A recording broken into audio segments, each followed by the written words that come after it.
My name is Emily Flippen, and I'm going to be presenting about childhood and adolescent obesity. I've been a nurse at the University of Virginia Health System for almost 4 years now, and I'm concerned about the ongoing issue of childhood and adolescent obesity for several reasons. Most important being the physical health of our children. The CDC tells us that the number of children and adolescents who suffer from obesity has more than tripled since the 1970s. 1 in 5 children in America suffer from obesity. Why is this? The CDC reports that several factors lead to childhood obesity, including genetics, metabolism, community and neighborhood safety, lack of sleep, and finally, eating and physical activity behaviors. Additionally, the CDC reports that energy imbalance is a large influence and contributes to childhood obesity in America. In addition to the physical health of our children, I care about their emotional health as well. Obesity can lead to poor self-image. We were all kids once, therefore we can all attest to the fact that kids can be mean. While resolving the issue of childhood obesity won't fix the fact that kids still make fun of other kids, it could certainly decrease the targeted overweight population. Finally, our children today will grow up to be the adults of tomorrow. If we do not address these issues now, then these children will likely grow into obese adults who will then likely raise more obese children. As aforementioned, the rates of childhood obesity have more than tripled since the 1970s. That's less than 50 years ago, and the number has not just doubled, but has actually tripled. To me, that's a hard pill to swallow. These numbers are staggering. From 1963 to 2008, we went from 4.2% to 19.6% of 6 to 11-year-olds being considered not just overweight, but clinically obese. The primary stakeholders in this issue are the children who suffer from it. They are unhealthy and are likely made fun of in school. The numbers are high, but they are still in the minority, which makes them prime targets for bullying. Additionally, our children's children are affected. If the issue is not being fixed by the time these children and adolescents have reached the age of childbearing years, they will be overweight parents who will likely be raising overweight children. I have several suggestions for a proposed solution to the issue. First and foremost being healthy school lunches.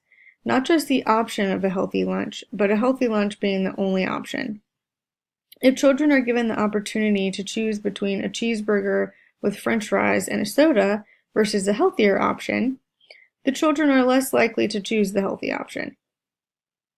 I propose to get rid of sodas in school as well and replace them with healthier options like milk, juices, or water. Additionally, French fries should be replaced with fruits and vegetables like apple slices or carrots. Ice cream should be a treat that is only offered 1 day per week. Also, we need to provide education on healthy eating to the students. If they are not taught this at home, they need it to be taught in the school. I propose a once per week simplified health class at the elementary, middle, and high school levels. Healthy eating is just as important as the proper amount of exercise, so I also propose that every day there be at least 30 to 45 minutes of physical activity for all students.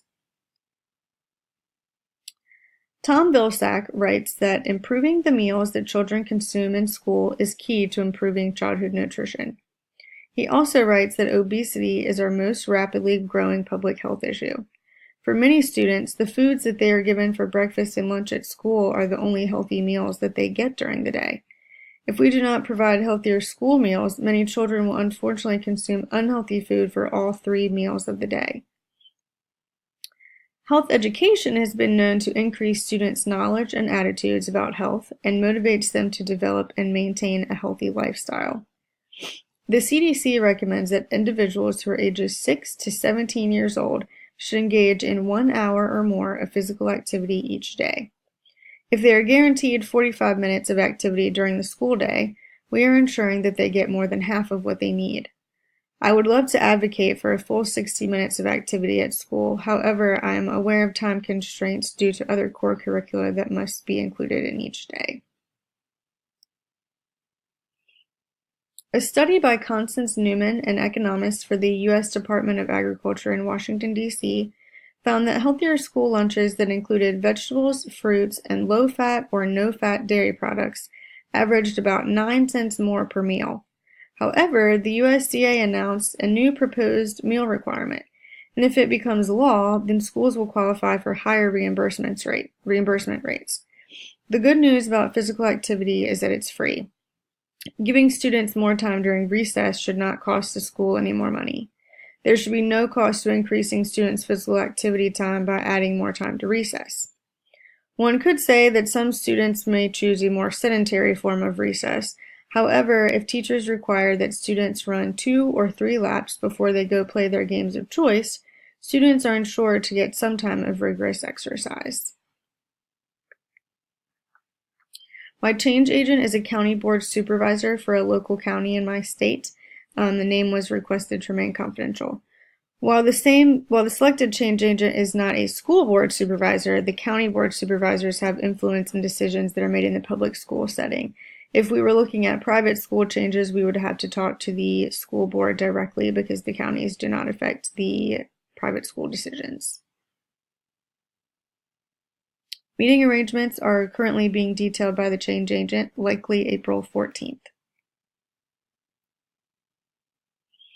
I will be presenting my change agent with background information about childhood and adolescent obesity.